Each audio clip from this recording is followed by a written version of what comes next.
பேர் செல்ல வேண்டாம், நிறைய மருந்து வேண்டாம். ஆனா நம்ம பண்றது என்ன, இந்த ரிவர்ஸ் ஆர்டர் ஆஸ்பத்திரி தான் பண்றோம்.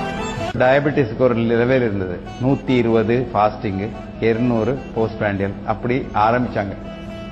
அது கீழே கொண்டு வந்தாங்க. 200 180 ஆச்சு, 120 110 ஆச்சு, அது 100 ஆச்சு, 80 ஆச்சு, 70 ஆச்சு. இது என்னத்தை கீழே கொண்டு வந்தாங்க யாருக்கும் தெரியாது. அதுக்கு ஒரு சயின்ஸ் இல்லை.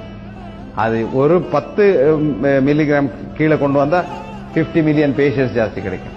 And diabetic drugs big business. அப்படியே பிளட் பிரஷர் நம்ம எல்லாம் ஸ்டூடெண்ட் ஆகிக்கிறோம், 160 110 இருந்தது. அது கீழே வந்தது 140 90, அதுக்கப்புறம் 120 80, 110 70 வந்தது. எவ்வளவு மில்லியன் ஆளு மருந்து எடுத்தாங்க. இப்போ ஒரு ஜேஎன்சி 8 வந்தது. அவங்க சொன்னாங்க இதெல்லாம் ரொம்ப மோசம், நம்ம எத்தனையோ ஆளுக்கு கொண்டுட்டோம், அது வேண்டாம். 159 99 160 100 அந்த லெவல் நார்மல்னு சொல்றாங்க.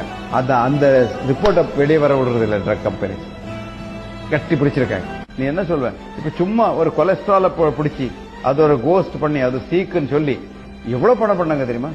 இப்ப American government says cholesterol is not a disease at all.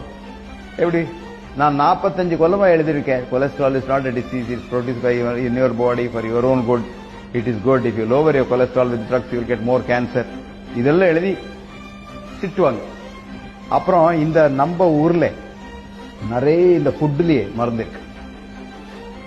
Millets கேட்டிருக்கேன், நீ மில்லட்ஸ் இருக்க சின்ன அது இந்த எங்க தண்ணி ஜாஸ்தி இல்லை அந்த ஊர்ல அது நவணை, சஜ்ஜை, ராகி, ஜோளா, இதுலயே இந்த 4 விஷயத்துல எல்லாம் சீக்கு ட்ரீட் பண்ற ஒரு டாக்டர் இருக்கார் தெரியுமா உனக்கு?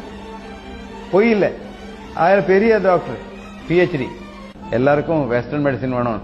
பின்ன அது ஒரு பெரிய ஸ்டைல். இப்போ நான் ஹாஸ்பிட்டல் போனதான், கார்பரேட் ஹாஸ்பிட்டல் போயிட்டு ஒரு பெரிய திக் ஃபைல் கொண்டு வந்தாதான் நான் சரியாயிடுவேன் அப்படின்னு நினைக்கிறாங்க. அந்த திக் ஃபைல் எவ்வளவு திக் இருக்கா, ப்ராப்ளம் கூட அவ்வளவு திக் இருக்கு. ஏன்னா அங்க உனக்கு மருந்து கொடுக்கறது இல்லை, ஒரு ரிப்போர்ட்டுக்கு மருந்து கொடுக்குறாங்க. இப்ப பேஷண்ட் யாரும் பாக்குறது இல்லை. நீ கார்பரேட் ஹாஸ்பிட்டல் போன, நான் உங்ககிட்ட பேசுறதே இல்லை. உடனே போன உடனே ஒரு பேட்டரி எல்லாம் டெஸ்ட் ஆயிடும். அவர்கிட்ட என்ன எல்லாம் மெஷின் இருக்கு அதெல்லாம் டெஸ்ட் பண்ணிடுவாங்க. அப்படி டெஸ்ட் பண்ணா, நான் அப்ப சொன்னேனே, ஆவரேஜ் நார்மல் பண்ணா ஃபால்ஸ் பாசிட்டிவ்ஸ் வந்துடும். அப்போ 10 ஆளு செக்அப் போன 100 பேஷண்ட் வெளியே வரும். 10% ஃபால்ஸ் பாசிட்டிவ்.